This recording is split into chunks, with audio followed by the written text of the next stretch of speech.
If tomorrow starts without me, there's something you should know. While I hold you close, never let you go.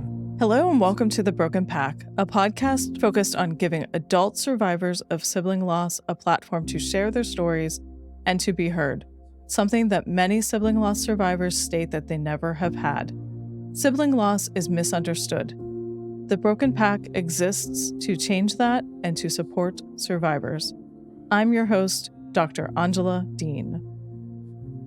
In today's episode, Jillian and I discuss losing her brother Brandon to suicide, some challenging family dynamics, the Canadian healthcare system, and how difficult it has been to grieve her brother. She's very early in grief. We recorded this in September of 2023. She lost her brother less than a year ago. Her heartbreak is palpable, as many of us have experienced. Take a listen. Guessing, 'cause you never know, you just never know. Content warning. Information presented in this episode may be triggering to some people. It contains talk of suicide. Welcome to the show. Jillian, I was wondering what you wanted our listeners to know about you. My name is Jillian. I am a mom of a 2.5-year-old and a teacher, and I lost my only sibling, Brandon, this year. Thank you.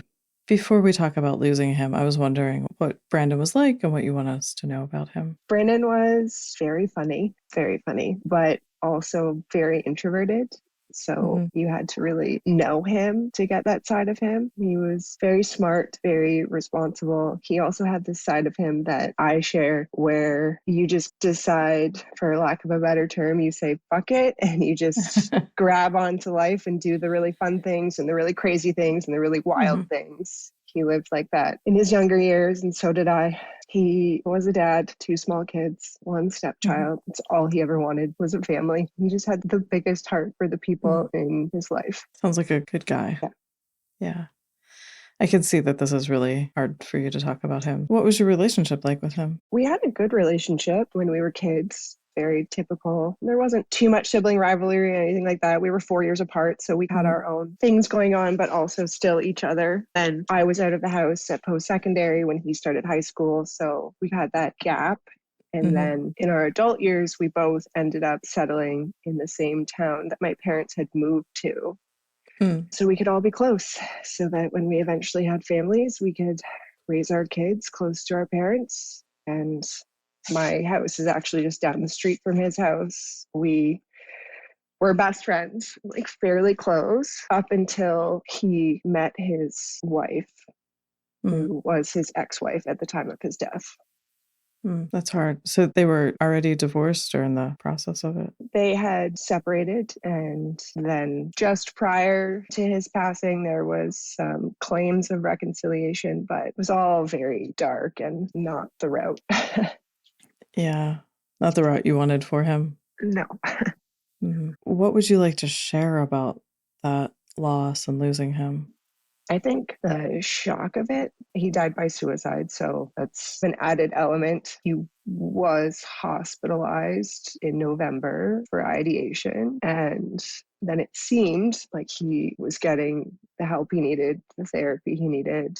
He was off work on a leave to just focus on his mental health. He was separated from her. He had reached out to me and just said, I know I owe you an apology and it'll come, but I just really need you right now. And I said, of course, like anything you need through this time. Like Shane is my husband. We are absolutely here. My parents were helping him take care of the kids because she just left the kids there. And then I had him over for Christmas. And that was the last time that I saw him alive. It was my parents and him and all of our kids. And he let it slip when we were having a private conversation that, they were working on things. And I had just said to him, you know that this isn't going to end well. And you know that if she's in your life in this way, I can't be around. And that was the last kind of conversation we had.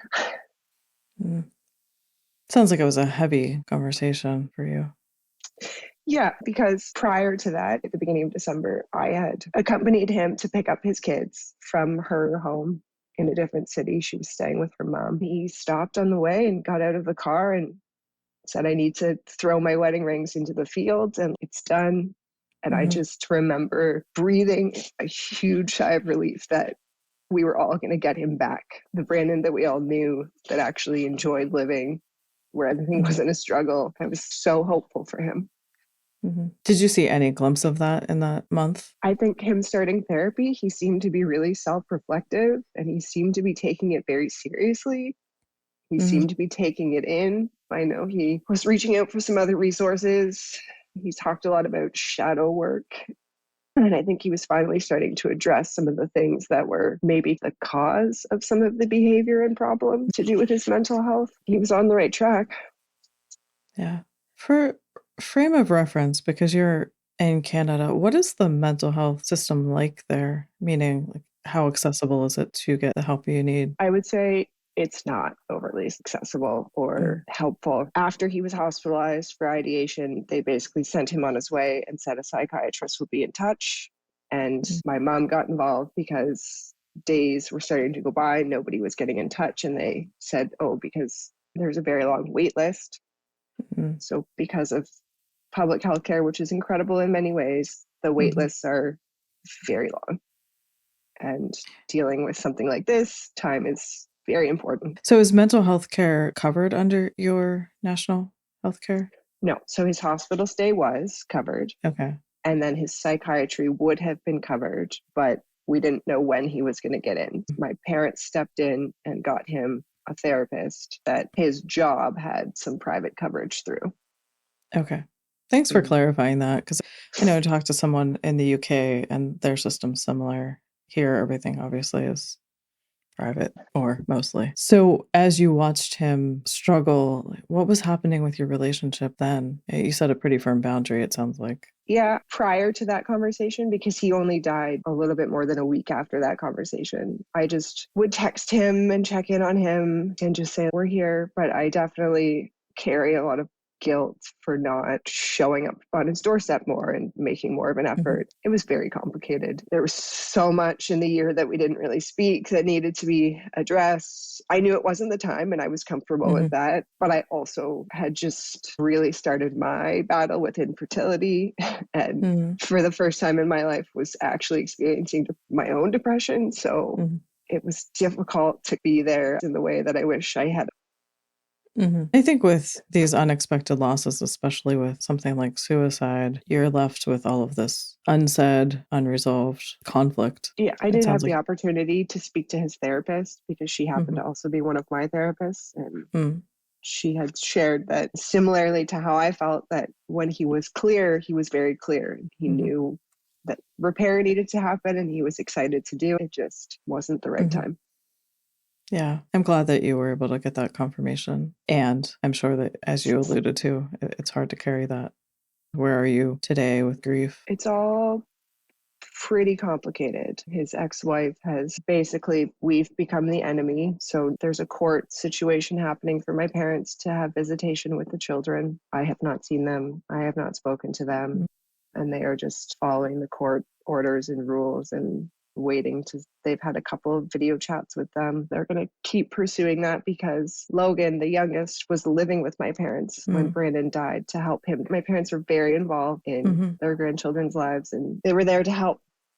Initially, my husband and I and my parents were very close and rallied around the fight that needed to happen. In our case, it was more the fight came before the grief. So I think definitely for my mom, her grief has been delayed. And for myself, it's a mixed bag. I'm less at the forefront of the fight. I'm more on the sidelines. So I've had my grief creep in. My husband's extremely supportive. I'm very lucky to have him. But I would say in these later months, things between my parents and I are definitely becoming strained. It's so hard when we lose anyone, but especially I think a sibling, that family unit just changes so much. Yeah. What was it like for you to find out that he had died? I think just the ultimate shock. I can picture the entire day as if it were yesterday. I was Christmas holidays, so I wasn't working. I was at home with our daughter. I had just been to a different city for a fertility appointment. I was holding our daughter for her nap, very normal day. And my husband came upstairs to tell me something. He said, "You got to put her down." And I was like, "Just tell me, you know, something's not right." But never in my wildest dreams was that what was about to come out of his mouth. And as I mentioned earlier, my house is just up the street from my brother's. So I immediately jumped up and was at his house within minutes. My parents were there. Police were still there. It was a very chaotic, emotional scene. Mm-hmm. Do you replay that often in your mind? I do, but there's also a part of me that's really grateful that I can't explain it, that we were there for him at the end. We weren't, or he would still be here, but that we were the ones that were there and showed up. And I do want to share with you. So when I was a doctoral intern, my mentor said to me, there's a lot that we have responsibility for as mental health professionals, but we can ultimately not control what someone does. And I want to share that with you because it sounds like you're carrying this grief of, we were there, but ultimately you weren't, is what you said. And still you were there. Right? You did as much as you can, it sounds like. And I know with suicide, there are so many mixed emotions. yeah, it's complicated to say the least. Sibling loss is disenfranchised, but so is suicide loss. So you've got the double whammy of disenfranchisement, which it just simply means other people don't understand or acknowledge it. Right? Did you get some period of time off after that for work?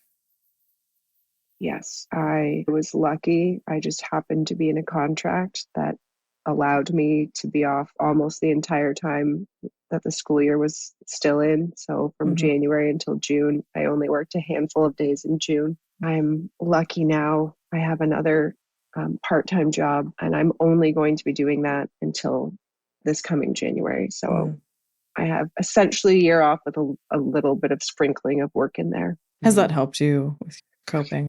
Yes and no. Yes, in the sense that very much after this happened, my own four walls became, I didn't want to leave my home. I didn't want to see anybody. I didn't want to, but my grief has also been delayed because I'm at home caring for a 2-year-old. In the early days, grief just happens. It wasn't a case of I can tap in and turn it on and off, and that it would happen, and I would have to stuff it down because 2 is too young for me to just be totally losing it in front of her. I would let the tears out, and I would just say to her, like, all feelings are okay, sadness is okay, but I couldn't stay in my bed all day. Or you had to compartmentalize it so that you could take care of her. Yes. Yeah. Plus you were also going through a difficult thing with the infertility. Yes. Yeah, that's a lot. Yeah. Yeah. Are there things that you wish you had known around grief and loss or sibling grief specifically? I wish I knew anything about grief. I didn't expect my first experience with grief to be Brandon, the relationship that is your entire life and expected to be almost your entire life. I had no idea what I was in for. You were the older sibling? Yes. Yeah, so he was there from most of the time that you can remember, I'm guessing. Yes. What other things did you want to share? I think 2 of the big takeaways, which are very different. I know that suicide and mental health is very nuanced and very complicated because there's a big push and a big conversation to do more. But I'm having a really hard time understanding what that means. Having a really hard time grasping what that would even look like. And then because I've lived through it, could it have actually applied to my brother? I don't know. I guess I just don't know how to move past that, because there's this part of you that feels a responsibility now, an obligation almost, to somehow contribute to things getting better. But I have no concept of what that looks like, the tangibility. I don't know what that looks like. And I struggle with that a lot. That's interesting. You feel like you have to do something. You have to stay involved. Can you say more about that? I don't know if it's because of the loss, but I feel this kind of struggle between, for example, September is Suicide Awareness Month and Prevention Month. And many people, well-intentioned, are sharing lots of things on social media and encouraging people to talk about things, but it all feels so empty. Mm-hmm. Because of this raising awareness, what does that actually do? It's like these pieces that just are never going to actually connect, as if we can talk about it, but that's not actually going to stop people from engaging in taking their lives. I think about it all the time. I think about him alone at the end, and I just, what conversation could have preceded that event to stop it? I add to that, he was in communication with his ex-wife, and he had told her that this is what he was going to do, and she did not reach out to anybody. So it sounds like there's some understandable anger there. Yes. I can't imagine how hard that must be to know that someone knew. So back to your point of awareness, what can we do with that? Yeah, it's been really difficult to take that, as you were discussing earlier, that personal responsibility component. Like, yes, ultimately he was going to do what he was going to do. He's an individual person with his own capabilities and thoughts and free will, depending on which way you believe in that. But somebody had knowledge, and could it have been a different outcome? That's so hard to go back to, right? That what if, I'm guessing you have no communication with her. No, it's been a very difficult, unique situation, the way that Canadian law works, even though they were not together. She was not living in the home. She is still legally his wife. So she has moved back into his home, resides there with the kids. And the day after he died, my parents and I went back to his home. And what else do you do in those kind of early days of fog and you don't know what to do? We were just trying to keep ourselves in reality and figure out what we have to do. What are next steps? And she very quickly inserted herself and said she was coming to the home, and it was her home, and we were to leave immediately. She sent police there. So the day after he died, I was face to face with a 6-foot, 230-pound detective saying, no, absolutely not. I'm not leaving this home. This is a civil matter. This has nothing to do with law enforcement. You may leave. And that's how we spent the day after he died. My heart breaks for anyone who has to watch someone close to them, a sibling, a dear friend, a parent, exist in a toxic relationship. It's certainly difficult, for sure. My own brother and his wife were in the process of divorcing when he died. So I relate with you on that. Some toxic things happened there too. It took away from your grief and your ability to mourn and do what was next. Yes. Yeah. Were you able to have a funeral? We planned a celebration of life. So the day that he died, a funeral director came who my mom had reached out to. It's a small community. She knew who she wanted.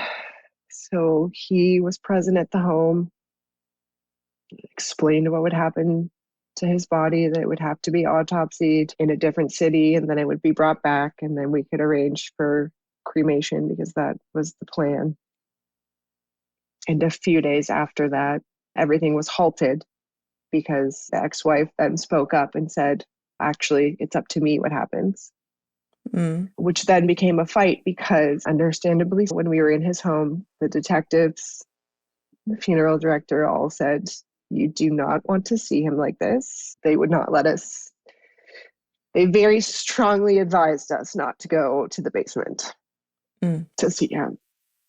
So I had said, okay, if we're not going to see him now, then before he's cremated, we need to see him.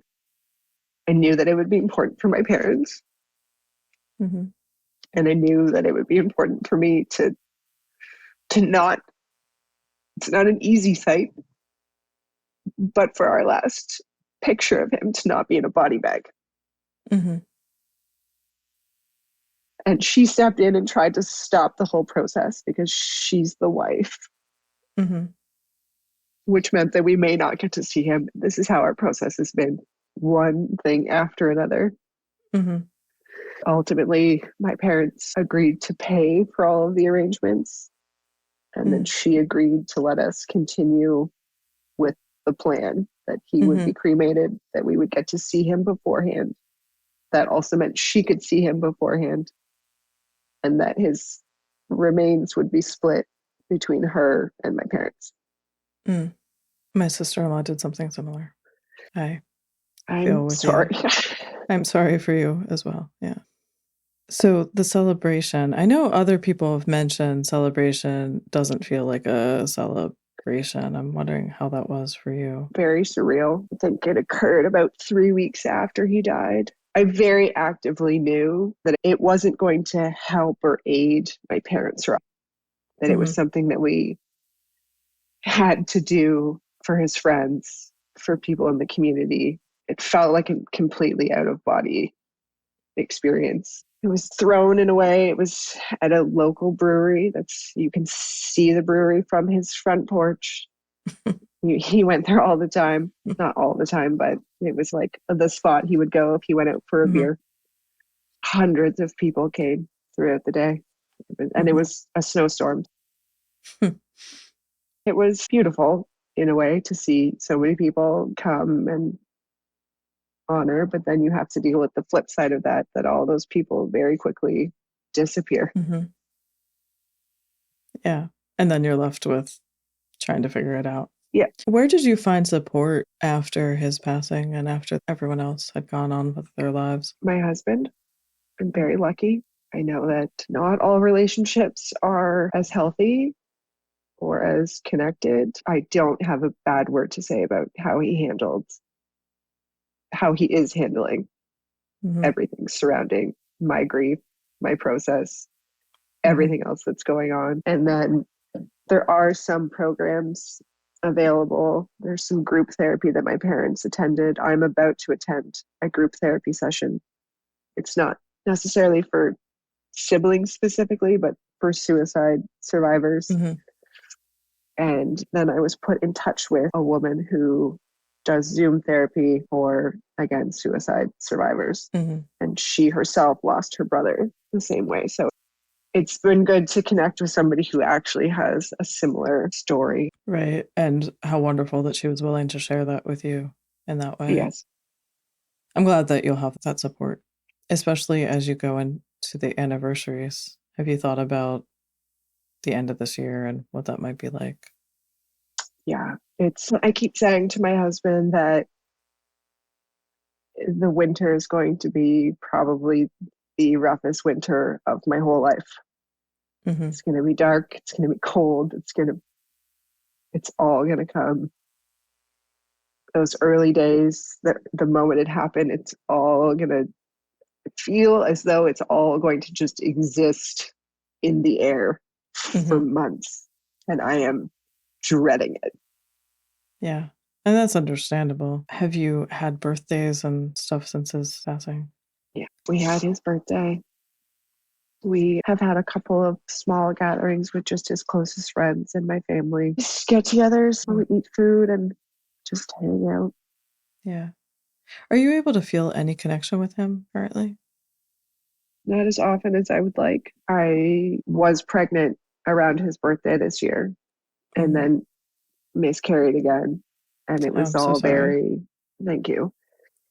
I felt extremely connected because I had people in my life saying, now he can work magic and now he can, and I didn't believe or not believe.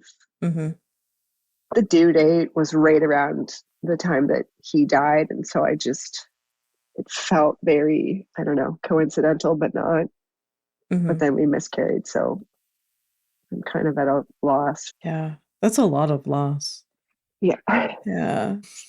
When you think about him, how hard is it for you to think about before he died and the good times? I love thinking about it, actually. Oh, good. I just, when I think about how silly and goofy and stupid we were and some of the trouble we got into together, and for the most part, it makes me feel good. But then I get sad because we had entered our phase of life where we had both become parents. And now all of this shared experience that was supposed to happen, us raising kids together, is now not a thing.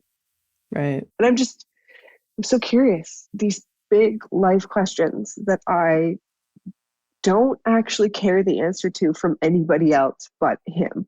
I want to say to him, what did it mean to you to become a parent. Mm-hmm. What did that feel like for you? Mm-hmm. All of these lost moments and chats and things that I don't get to have. That's really difficult. Right. Thinking about how many more of those moments will be. I wonder if you let yourself go there or not. Sometimes it's so hard right now for me personally becoming a parent. I'm sure many people do, but I also am aware that not everyone does. But I take it very seriously. Mm-hmm. My husband and I have many conversations about parenting styles and how to raise our daughter in a way that does give her as many of the advantages that we possibly can for her mental health in Mm-hmm. how she's nurtured and raised and all of that. And that has brought up for me a lot of things from my childhood, Mm-hmm. ways that I was raised. And it's not a criticism of my parents. The research has come so far in the last 20 Right. years. And it just devastates me that I can't say to the one person, like, hey, did you find this from childhood to Mm-hmm. affect you in this way? How are you going to do it differently? Do you see how this from our childhood has manifested in your life? How do you approach it? Mm-hmm. All of this, all these big things that build you into the person you are, Mm-hmm. that he would have the insight to and the answers to. And Right. Nobody else understands what that no, was like to be in that childhood. Yeah. And I think that's the one unique thing about sibling loss. And again, all losses are hard. So I'm not comparing them, but I think that is one unique aspect of this is just how that person, especially your only sibling, like you don't have even another sibling to ask about. Yeah, that's lost. yeah. And then it's reflected everywhere around me. I can't imagine what my parents are going through losing a child, but who is rallying around them? My mom's sister and her brother. Mm-hmm. They're there every day. They check on them every day. They do things Mm-hmm. for them every day. It's just reflected everywhere in my circle. It's just So seeing their siblings reminders. take care of Yes. them and Yeah. you not having that sibling. Yeah. Yeah, that's hard. Are there things that you're still very early in this in grieving? Have a long way, hopefully. But unfortunately you'll carry this through the rest of your life. And do you know what you needed from people or what you didn't get from people that you wish you would have? I would say it's more now.